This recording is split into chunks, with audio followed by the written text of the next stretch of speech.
ब्राह्मण भारत छोड़ो, वैश्य भारत छोड़ो, उस नारों के खिलाफ मुझे लगता है कि करोड़ों लोगों की भावनाओं को ठेस पहुंचाई है, क्योंकि वो इससे आभास होता है कि यहाँ बड़ी संख्या में हजारों लोग आज अपनी भावनाओं का और ऐसे टुकड़े टुकड़े गैंग की गिरफ्तारी को लेकर के जो हमारी बहनें, महिलाएं, युवा, बुजुर्ग, नौजवान इतनी भारी संख्या में जो पहुंच करके उन्होंने अपनी उपस्थिति दर्ज करी है, मैं उनकी भावनाओं का सम्मान करता हूं।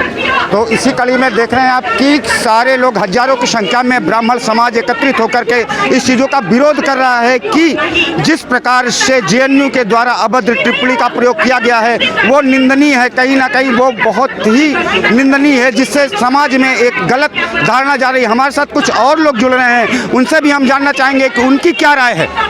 सर, क्या कुछ कहना चाहेंगे जिस प्रकार से आज आप लोगों ने यहाँ पे धरना प्रदर्शन किया?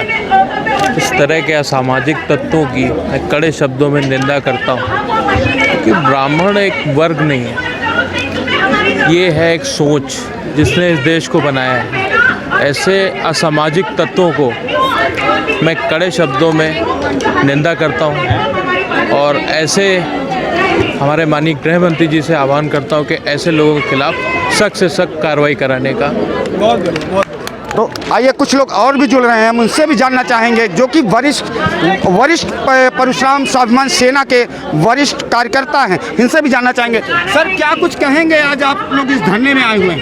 मैं अपने आदरणीय सुनील भराला जी को बहुत बहुत धन्यवाद देंगे कि उन्होंने ऐसा ब्राह्मणों को ब्राह्मण जात नहीं, एक आंदोलन है। ब्राह्मण जो है वो सनातन धर्म की उत्पत्ति है, ब्राह्मण देश और विकास, और वो 18% ब्राह्मण है। मैं ब्राह्मण समाज का राष्ट्रीय अध्यक्ष पंडित गोविंद अवस्थी जी बोल रहा हूँ। मैंने 40 साल से अपने ब्राह्मणों को संगठित किया, पूरे देश में इकट्ठा किया।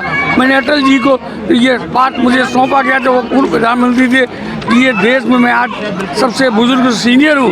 मैं ये कहता हूँ, अमित शाह जी हमारे परम मित्र हैं, मोदी जी के साथ मैंने कार्य किया है। इन लोगों से मैं मांग करूँगा कि ऐसे टुकड़े टुकड़े गैंग पर कठोर से कठोर कार्रवाई करके देश और राष्ट्र को बचाएं। जय हिंद, जय भारत। क्या कुछ कहेंगे सर, आज आप लोग इस वरिष्ठ कार्यकर्ता परशुराम स्वाभिमान सेना के जो जंतर मंतर पे आए हुए हैं, क्या कुछ कहेंगे? जी, हमारा नाम आचार्य सियाराम सारस्वत है, हम भागवत कथा एस्ट्रोलॉजर हैं, वृंदावन से बिलोंग करते हैं। तो देखो, ऐसा है कि ब्राह्मण जो है ना, भगवान ने स्वयं कहा है कि चतुर्वर्णम मया श्रेष्ठ गुण कर्म विभाग से ब्राह्मणों को माहित बाहु राजन्य करता उड़ू तदवैसे पदवाम शूद्र हो जाए।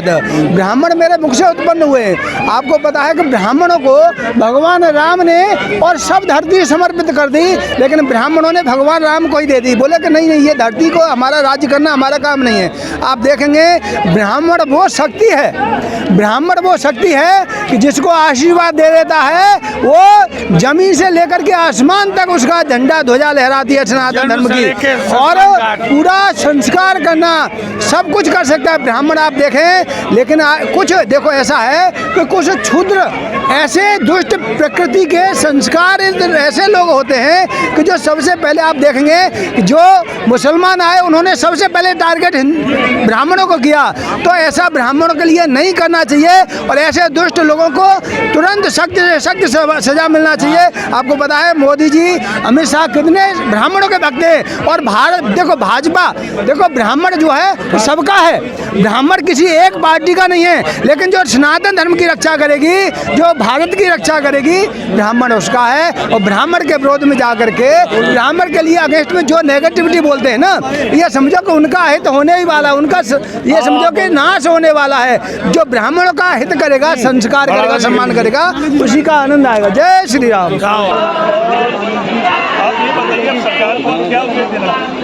सरकार से हमारी जो मांग है, जिन्होंने ये नारे लिखे उन्हें तत्काल अरेस्ट करना चाहिए और उस तय तक पहुँचो संगठन के कोई भी प्रतिबंध करें, उनसे जुड़े लोगों को भी जेल की सलाह के को पीछे बंद करें। और हमने सरकार से मांग भी चाहते हैं कि अब तक सरकार सोई हुई थी, सरकार चाहते ब्राह्मण समाज ने किया है, वो हिंदुस्तान के लिए निछावर हुआ है। तो सरकार को चाहिए कि हिंदुओं को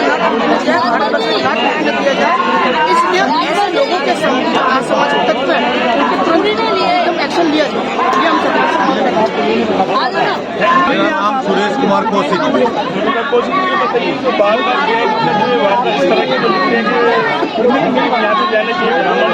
सरकार भी तो अभी है, सरकार नहीं है। मेरा इसमें ये विचार है कि सरकार की बजाय जो इसमें जो प्रोफेसर इस विचारधारा के हैं उनके खिलाफ कानूनी कार्रवाई करनी चाहिए और उनका ध्यान रखना चाहिए ताकि देश बांटने की और समाज को तोड़ने की बात ना करें। इनके खिलाफ कानूनी कार्रवाई होनी चाहिए।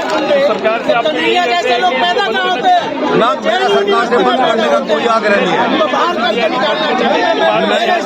नहीं बंद, मेरी निजी राय ये है कोई बंद करने से समाधान नहीं होता, गुंडे तत्वों का इलाज करने से समाधान होता है, उनको सजा मिलेगी। मैं सरकार को ये कहना चाहता हूँ ब्राह्मण और बनियों के खिलाफ जो इन्होंने आपत्तिजनक शब्द लिखे दे छोड़ो तो उनके खिलाफ कानूनी कार्रवाई जल्द से जल्द होनी चाहिए। अभी इनके बारे में बात की कि कह रहे सरकार को एक्शन लेना चाहिए, जो भी जेएनयू के जो भी इस तरह के लोग हैं उग्रवादी कैंप को तत्काल अरेस्ट करके इनको जेल में डालना चाहिए। नंदा चौहान जो है वो किस तरह से प्रदर्शन करे एकजुट होकर। देखिए, ये पूरे भारतवर्ष का सदा से इतिहास रहा है कि ब्राह्मण ही अग्रणीय रहता है, क्योंकि ब्राह्मण का काम ही जो है शिक्षा देने का है। और आप लोग देखते हो कि ब्राह्मण एक ऐसा मानव है जिसके पास जब से बच्चा पैदा हो जाता है और जब तक काठी पे जाता है हर बात ब्राह्मण से पूछ के करी जाती है। और आप लोग भी जाते होगे ब्राह्मण के पास, पंडित जी अब मेरे स्टार्स कैसे हैं, मेरे को ये तकलीफ है, उसका निवारण बताइए। तो ये तो एक तुच्छ मानसिकता है कुछ लोगों की, और समाज के अंदर पहले भी तुच्छ लोग होते थे, आज भी और आगे भी होंगे जब तक ये मानव सभ्यता चलेगी। तो इससे हमारे को कोई चिंता करने की ज़रूरत नहीं है। हमें अपने लक्ष्य की तरफ चलना है, हमें समाज को कैसे जोड़ना है, ये एक बहुत बड़ा विषय है। ये मेरे अकेले का नहीं है या कुछ चंद लोगों का नहीं है। इसके लिए समाज के विभिन्न वर्गों को बैठ के चिंतन करना होगा कि हम समाज को कैसे जोड़ें और कैसे जो करें। एज ए ब्राह्मण हमारा काम तो जो है शुरू से ही जो है मार्गदर्शन का है, उसके लिए हम तत्पर हैं। हम मंदिरों में भी जाते हैं और समाज के विभिन्न लोगों को समझाते हैं कि भाई क्या आपके लिए अच्छा है, क्या बुरा है। बहुत बहुत शुक्रिया। सर।